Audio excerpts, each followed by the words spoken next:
Hip hop is not black culture. Hip hop is Bronx culture. For you slow ones in the back, let me play that again. Hip hop is not black culture. Hip hop is Bronx culture.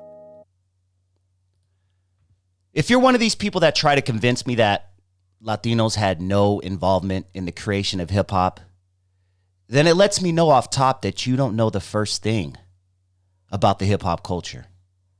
I don't care what documentary you watched that tried to convince you otherwise, but Latinos were definitely present during the creation of hip hop. Not only that, they were just as responsible, if not more responsible, for the foundation of hip hop than even black people. Whether you like it or not, hip hop started with b-boying, and some of the earliest, most influential b-boys were Latino. B-boying, also known as breakdancing, originated in the Bronx in the early 70s. It is considered as the foundational element of hip-hop. Anyone who denies that doesn't know the first thing about hip-hop. All these young little kids in my comment section, 23-year-olds, 24-year-olds, who think they know about hip-hop because they watched some documentary. Knock it off, young man. You don't know jack. I recently came across this interview that hip-hop pioneer Melle Mel did. Here are some clips that I found important. Some clips that I think you ding-dongs who say Puerto Ricans didn't help create hip-hop need to hear. They got this whole thing going on about, who started hip hop and whether Puerto Ricans was the backbone or whether black people was the backbone of the culture. Hip hop is not black culture. Hip hop is Bronx culture. Yes, for whatever reason, we black folk like to claim hip hop is ours. Hip hop is not black culture. Hip hop is Bronx culture. It started in the Bronx. And who were in the Bronx in the early to mid 70s? Blacks and Latinos. But let's continue with Melle Mel, hip hop pioneer, hip hop legend, spitting some truth. First of all, whoever's speaking about that, you wasn't even there. I'm there. I'm 16, 17 years old. Oh, yeah, foundational black Americans. We was Afro-Americans probably back then. We wasn't even, it was no foundational black Americans. The other day, someone tried to convince me that Eazy-E was FBA. Eazy-E was a foundational black American. Eazy-E 34 years ago had no idea what FBA is. Most of you guys didn't even know what an FBA was until 3 or 4 years ago, until somebody told you that's what you are, or that's what you should identify as. FBA wasn't even around in 70s. That's a new term. And I don't care what you say. It's a lineage. It's a this. It's a that. It's just another name for a group of people. It's no different than African American. It's no different. Whatever. It's just another group. And if you want to identify as FBA, be my guest. But don't put FBA on me. Don't put FBA on Eazy-E, who's been passed away for 30 years. And definitely don't put FBA on a bunch of people in the Bronx 1972 who had no idea what FBA was. We were black. We were not FBA. And if you look at the groups, the greatest, as far as I'm concerned, one of the greatest hip hop songs ever, which is Apache, it was a bunch of white boys and maybe one black guy. One of the most influential, biggest hip hop records, originating hip hop records, Apache. Do I have to say more? He just said it right there. How are we claiming something solely as ours if one of the biggest hip hop songs of that time, one of the first, biggest, best hip hop songs of all that time, Apache, was a bunch of white dudes? Huh? Melle Mel spitting nothing but truth here. To have this whole thing racialized, hip hop is not divisive like that. We wasn't counting head. Oh yeah, okay, 9 niggas and 3 Puerto Ricans. We wasn't doing that. We wasn't looking at people like that. Something else you people are trying to convince me of is that blacks and Puerto Ricans didn't get along like that. Yeah, man, they called our music jungle music. They didn't want to have anything to do with it. They were listening to salsa. They were listening to merengue, blah, blah, blah. Really? Maybe the older Puerto Rican parents felt a certain way about black folk. But the kids, the teenagers, the ones who were listening to hip hop in the park, they were getting along just fine. Very little friction between blacks and Puerto Ricans back in the day, especially when it came to the younger kids, the younger groups. The older parents, okay, different story. You got older parents today who still feel a certain way about other groups, so that's never going to change. But kids, they were getting along just fine. So stop this narrative that you heard in some documentary that Puerto Ricans and blacks were fighting and not getting along and they didn't even like each other. They didn't even like each other's music.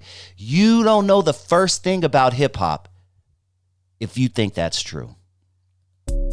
When I first seen Crazy Legs B-Boy, and for those who don't know, I started out as a B-Boy. And I'm a second generation B-Boy. It was guys that Trixie and Southside and them, they was B-Boying years before, I was a kid. I was, when I'm 13, 14, it was B-Boys. When the first time that I seen Crazy Legs, I didn't say nothing about Puerto Rican. I just said these guys, they hell of a B-Boy. Let me find something else to do. And then we started MCing. Going back to the foundation of hip hop, B-Boying. You heard right there Melle Mel say he was a second generation B-boy. He was 14, 15, whatever, watching other people who were already established doing their thing. And he realized that, you know what? The Puerto Rican homies over there, the Latinos over there, they got B-boying sold up. So let me go do this MCing thing. Let me go start rapping and rocking parties because the B-boys, the Latinos, they had that sold up over there.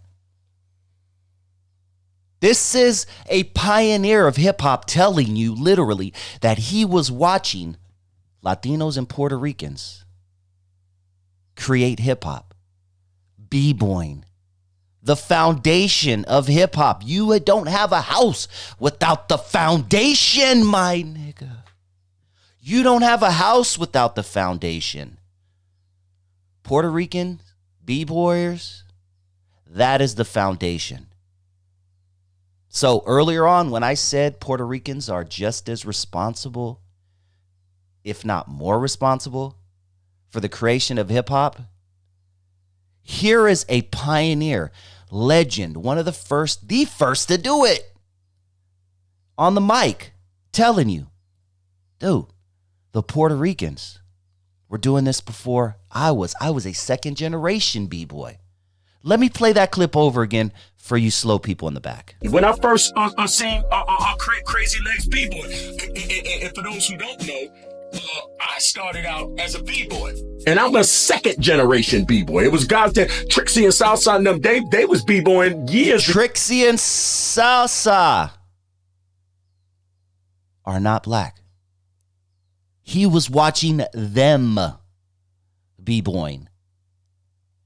Before, I was a kid. I was, when I'm 13, 14, it was B-Boys. When the first time that I seen Crazy Legs, I didn't say nothing about Puerto Rican. I just said these guys, they hell of a B-boy. Let me find something else to do. And then we started MCing. These guys had B-boying sold up. So let me go and see what this rapping thing is about. Pay attention, folks, you kids, you ding-dongs out there. You try to argue with me that Puerto Ricans were not around, not involved. Got goofy ass YouTubers making videos about me. And like, dog, you guys are ding dongs, man.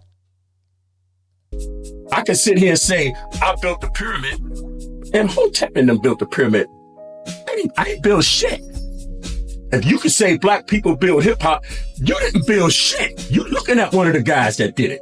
And I'm telling you what it is. It's not a divisive thing. He said, I'm telling you, I was there. I am an originator, the originator of this hip hop MCing thing. I'm telling you that Puerto Ricans were there, and they are just as responsible for the creation of hip hop. But I'm sure there's people out there still going to argue with this, and Melle Mel doesn't know what he's talking about. Doug, you're 31 years old. And no offense to younger people, but stop arguing with the elders, the people who were there, just because you saw a documentary that was, some of these documentaries are pretty good. But there's this one that a couple years ago, now everybody watched it, and now everybody knows about the creation of hip hop. I'm going to go with Melle Mel over any of y'all.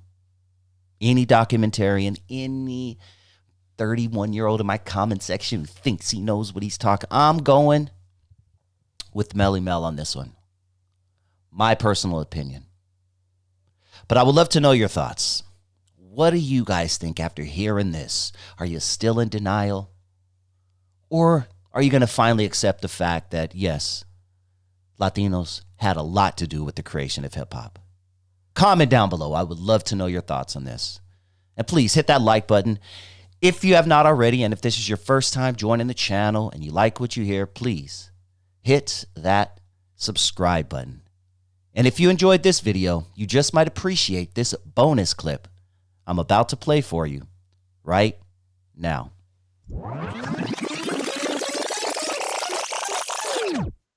Alonzo Williams is one of the most influential, if not the most influential pioneer in the history of West Coast hip hop. This dude did everything when it comes to West Coast hip hop, okay? When they were doing stuff on the East Coast, he was doing stuff over here. He's had hit songs, all that shit. Here is his response to Kid Frost saying that Latinos are the reason Tupac is big, NWA is big, and a slew of other black artists are big. Second clip that caught my attention. What are your thoughts on that, Lance? Motherfucker ain't lying. Motherfucker ain't lying. We gonna start with that, or we gonna keep it pushing? This is a man who has been in the music industry since the late 70s. He saw it go from disco to hip hop, and he was right there during the transition, making things happen behind the scene. And the first thing he says after hearing Kid Frost say what Kid Frost says is, motherfucker ain't lying. He is not lying. As world-class wrecking crew, 85 to 90% of the crowds I played for was Latino. Stop that. World-class wrecking crew. What did he say? 85 to 90% of his crowds were Latino? This man traveled all over the country when his hit song, especially based off his hit song, Turn Off the Lights. Here he is saying 85 to 90% of his audience, which eventually became NWA's audience. Keep that in mind. This is pre-NWA. World Class Wrecking Crew had Dr. Dre in it and DJ Yella. Ice Cube came through Alonzo Williams as well. And here he is saying, what, 85 to 90% of their audience were Hispanic? 85 to 90% of the crowds I played for was Latino. Oh my god. I just won $60,000. Sorry, I don't have YouTube Plus or whatever they call it. All right, here we go. Wasn't a black. I have played car shows and concerts. wasn't a black person in the room except for us on stage and backstage. Okay. What? Latinos have a loyalty to their music that's not can't be shaken by nobody. Loyalty. The same people who were going to see DJ Quick in 1995 are going to see DJ Quick in 2025. That's 30 years. I myself have seen DJ Quick, like I said, can't even count. Latinos have a loyalty that is unmatchable when it comes to fans. Black people, we are fair weather fans. We like this person, and then they do something stupid or snitch on somebody or something. Then we brush them off, and then we're off to the next person. I mean, Sexy Red, she really gonna be around in 2 years? Like, can we keep it real? Right? Perfect example. Latinos, they're gonna commit their support to you for 30 goddamn years. Okay, right now, if I go to a car show, I'm gonna get more love in the car show than I would in the mall. If you cannot tell, this is a black man talking. Should I preface that, or we be smart enough to know that this is a black man in the 70s and 80s, the early stages of hip hop? He was playing, and keep in mind, he traveled all over the country. Okay, if they put me on a car show right now, we've had them conversations. World Class Wrecking Crew will get more love. But you know the song they're gonna fiend for? Lovers. They're gonna fiend for Lovers.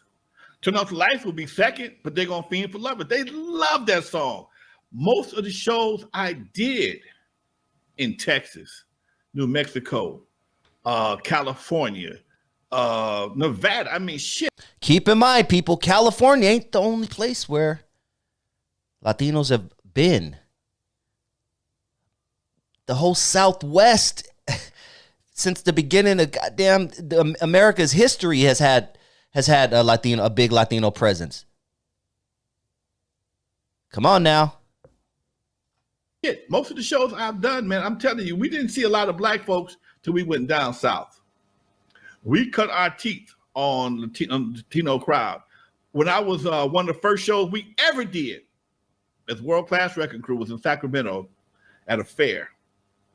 You know who was on the show with us? Fucking Kid Frost. We're talking 1981, I do believe, 82. My memory of this story serves me correct. Need I say more, or should I believe the ding-dongs in the comment section who are going to give me shit? Man, he don't know what he's talking about, man. Some idiot in the comment section who's 26 years old and is trying to school me on the history of hip-hop. Here is a man in his 60s who is pioneer of this. He's telling you, yo, if it weren't for Latinos, most of these big artists who you love to this day, Tupac Shakur, Eazy-E, Too Short, keep naming them, would not have survived. What do you think? Comment down below. Please hit that like button if you haven't already. And if this is your first time joining the channel and you like what you hear, hit that subscribe button.